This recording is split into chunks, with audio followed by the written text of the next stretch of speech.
Aloha, it's Tani here, and I'll be showing you how to make poke nachos.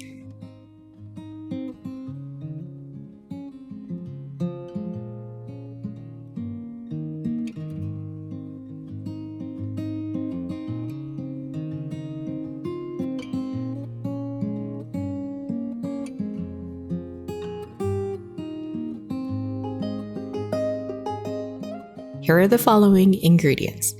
Make sure you use sashimi-grade ahi tuna for safe eating since it will be raw. First, pat dry your ahi. Pat drying the ahi will remove any fishiness. Then cut the ahi into bite-sized cubes.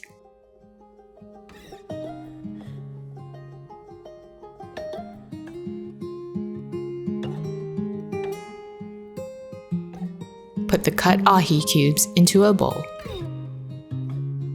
Then add in shoyu, sesame oil, and onions. Mix it well.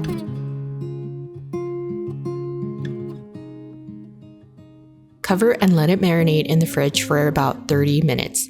In the meantime, cut triangular-shaped wonton wrappers and fry them until both sides are golden brown.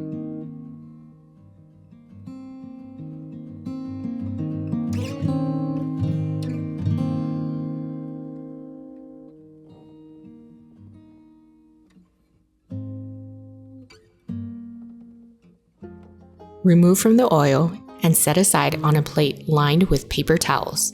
Take out the marinated poke and sprinkle on some furikake seasoning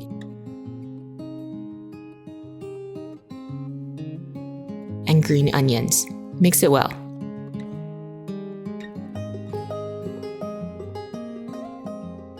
Lastly, assemble the poke nachos by laying down the fried wontons, then the poke, and topping it off with a drizzle of spicy mayo. Serve it immediately and enjoy these onalicious poke nachos.